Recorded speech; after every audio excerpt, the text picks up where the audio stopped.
السلام علیکم ناظرین کرام، نئی ویڈیو میں آپ کو خوش آمدید کہتے ہیں۔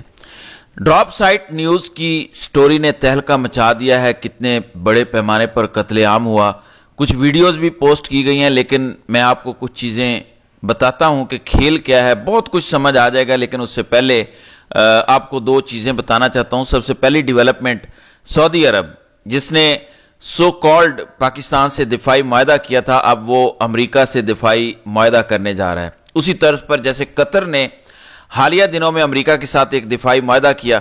حالانکہ امریکی ایئر بیسز پہلے ہی وہاں پر موجود ہیں، قطر میں بہت بڑی ایئر بیس موجود ہے، لیکن دفاعی معاہدہ نیکسٹ لیول پر جا کے کر رہے ہیں۔ تو کیا پاکستان کے ساتھ جو معاہدہ تھا وہ کافی نہیں تھا، یا وہ صرف ٹوپی ڈرامہ ہے؟ آنے والے دنوں میں بہت کچھ کھل جائے گا، یہ ایک بڑی خبر ہے۔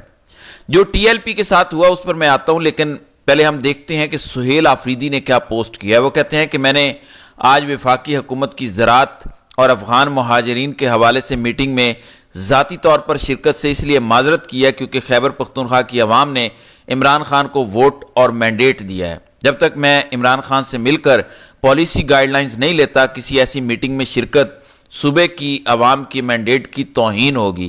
میں امید کرتا ہوں کہ وفاقی حکومت جلد از جلد مسئلے کو حل کرے گی اور متعلقہ اتھارٹیز کو ڈائریکشن جلد جاری کرے گی تاکہ میری اپنے لیڈر اور خیبر پختونخوا کے عوام کے مینڈیٹ کے امین اور نمائندہ عمران خان سے ریگولر ملاقات کا انتظام کیا جائے۔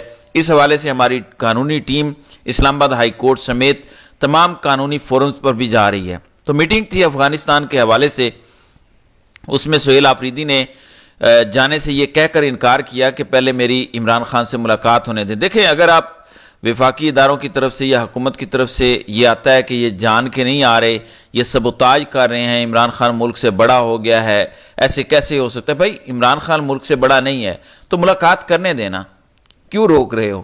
پھر وہ آ جائے گا، اڈیالہ سے سیدھا آ جائے گا۔ اسلام آباد کتنا دور ہے؟ اگر وہ پشاور سے اڈیالہ آ سکتا ہے تو اڈیالہ سے اسلام آباد تو کم فاصلے پر ہے بنسبت پشاور کے۔ مسئلہ یہ ہے کہ انہوں نے عمران خان کے اب بیانیہ باہر کیونکہ نہیں آنے دینا، عمران خان سے ان کے وزیر اعلیٰ کو ملنے نہیں دینا، تو اس لیے ہر قسم کی کہانیاں اور بہانے ڈالے جائیں گے۔ لیکن ایک اچھا آغاز ہے، یہ اصولی پوزیشن ہے۔ خیبر پختونخوا نے کوئی پہلی بار ووٹ نہیں کیا، پرویز خٹک وزیر اعلیٰ بنے، یہ کسی کو پتہ نہیں تھا، ووٹ عمران خان کو ملا۔ عمران خان نے وزیر اعلیٰ پرویز خٹک کو بنا دیا، محمود خان نے وزیر اعلیٰ بنایا، پھر علی امین گنڈا پور کو وزیر اعلیٰ بنایا، تو ووٹ ہمیشہ عمران خان کو ملا ہے۔ 4.5 کروڑ لوگوں کی منشا کو فالو کرنا بہت ضروری ہے، تو میرے خیال میں یہ قدم صحیح اٹھایا گیا ہے۔ اب آتے ہیں ناظرین کرام اس سٹوری پر، اور آپ نے یہ دل تھام کے سننی ہے۔ ڈراپ نیوز کو ایک سورس نے بتایا ہے، آفیشل نے، کہ ہم یہ کہہ رہے ہیں لوگوں کو، یا ٹی ایل پی کے لوگ جو مار دیے گئے ہیں ان کو کہا جا رہا ہے کہ جنازہ اگر کرو تو 30 لوگوں سے زیادہ لوگ اس میں شامل نہیں ہونے چاہیے، جنازے میں کسی قسم کی پولیٹیکل بات نہیں ہونی چاہیے، ان شرائط پر باڈیز حوالے ہوں گی، اگر کرنا ہے تو خاموشی سے جنازہ کر دو۔ اب پھر آگے لکھتے ہیں کہ سورس بتا رہا ہے ڈراپ سائٹ نیوز کو، یہ رائن گریم، مرتضی حسین اور وکاس نے یہ سٹوری کی ہے۔ آفیشل نے ڈراپ سائٹ سے خود بات کی ہے، اور اس نے یہ کہا ہے کہ پولیس نے آنسو گیس اور اندھیرے کا فائدہ اٹھاتے ہوئے جو ڈیڈ باڈیز تھیں ان کو ایک بڑے ٹرک میں کوڑے کی طرح ڈمپ کیا اور انہیں لے کر چلے گئے۔ ایک بڑے ٹرک میں کوڑے کی طرح ڈمپ کیا ہوگا تو کتنی باڈیز ہوں گی؟ 50-100 تو ہوں گی نا، بڑا ٹرک ہوگا، اگر آپ اس میں کوڑے کی طرح ڈالیں، سوچیں کتنے لوگوں کو ڈالا گیا ہوگا بیچ میں۔ یہ تو بات لگتا ہے سینکڑوں تک گئی ہے۔ اسی طرح تو انہوں نے 9 مئی کو بھی کیا تھا۔ یہ اب نیو نارمل ہے کہ آپ باہر نکلیں گے، آپ کو مار دیں گے اور آپ کی لاش بھی نہیں ملے گی۔ بہرحال پھر یہ ڈراپ سائٹ کہتے ہیں کہ ایک اور وٹنس نے بتایا جب 26 نومبر کو سانحہ ہوا تھا کہ وہاں پر بھی ایسا ہی کیا گیا، لوگوں کی لاشیں ٹرکوں میں ڈمپ کر کے ایک دوسرے پر ڈال کر غائب کی گئی تھیں۔ یہاں پر بھی آفیشل نے بتایا ڈراپ سائٹ نیوز کو۔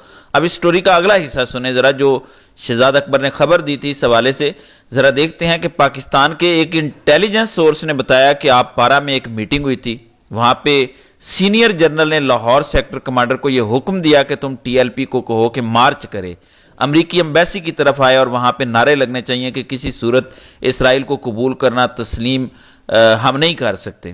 سورس نے مزید بتایا کہ اس پلان میں پہلے سے ہی طے شدہ تھا کہ جب یہ رستے میں ہوں گے تو ان پر لیتھل فورس کا استعمال کیا جائے گا تاکہ آئندہ کسی بھی قسم کا مظاہرہ نہ ہو.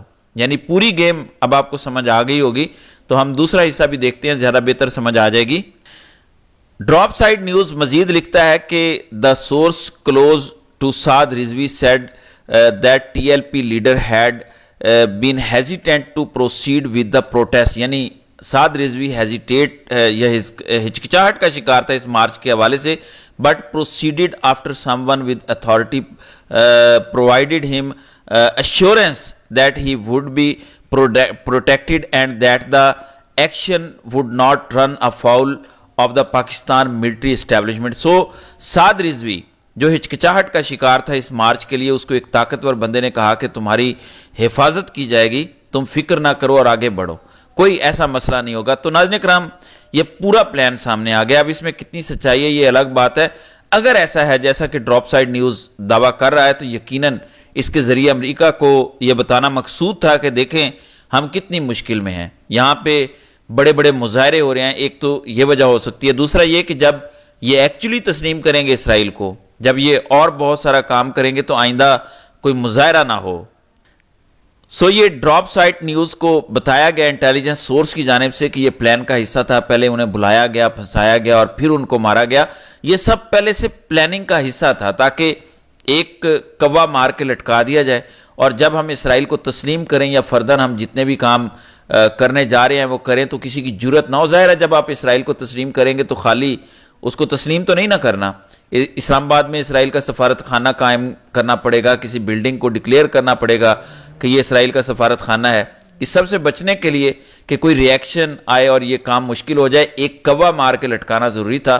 ڈراپ سائٹ نیوز کی سٹوری یہ کنفرم کر رہی ہے کہ یہ سب کچھ کیا گیا ہے، اور اسی لیے عمران خان کہتے ہیں کہ ہمیں احتجاج کرنا ہے اس قتل و غارت کے خلاف. یہ نہیں کہ ٹی ایل پی والے کوئی دودھ کے دھلے ہوئے ہیں، کوئی فرشتے ہیں، انہوں نے بھی قوم کی ناک میں دم کیا ہوا تھا. ہر بندے کو سر تن سے جدا، سر تن سے جدا کے یہ نعرے لگاتے تھے. لیکن مسئلہ یہ ہے کہ اگر آپ ایک بندے کی قتل و غارت الاؤ کریں گے، ایک جتھے کی کریں گے، گروپ کی کریں گے، تو وکاس جنہوں نے یہ سٹوری میں اپنا حصہ ڈالا ہے وہ لکھتے ہیں کہ جتنے بھی بدترین منافق لوگ ہیں وہ غصے میں ہیں. یہ جو ہم نے سٹوری کیا نا ڈراپ سائٹ نیوز پر کہ ٹی ایل پی کے لوگوں کو کیسے مارا گیا اور کیسے ڈمپ کیا گیا اور کیسے لاشیں غائب کی گئیں، تو وہ کہتے ہیں کہ ایسے منافق آپ سے صرف ایک چیز کا مطالبہ کر رہے ہیں کہ آپ کراؤڈ پر گورنمنٹ کے تشدد اور فائرنگ کو نارملائز کر دیں. یہ روٹین بن جائے کہ جب کوئی نکلے گا گولی مار دو سب کو.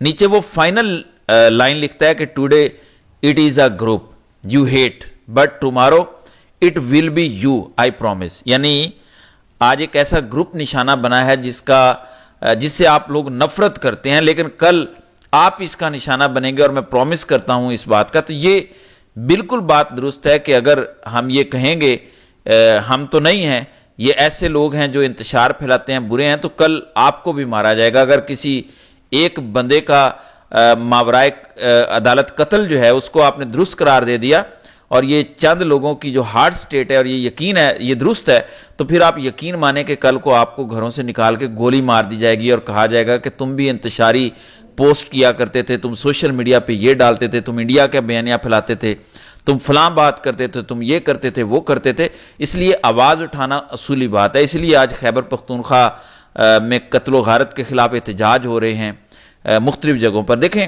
جب اس طرح کی صورتحال کچھ عرصہ مسلسل رہے تو ظاہر ہے پھر مذاکرات کی بات کرنا ناممکن ہو جاتا ہے، کیونکہ یہ ایک آگ ہے جس سے کھیلنا اس وقت عادت بن چکا ہے، کیونکہ پچھلے 2-3 سالوں میں قوم کو اس کا عادی بنایا گیا. یہ صورتحال ہے.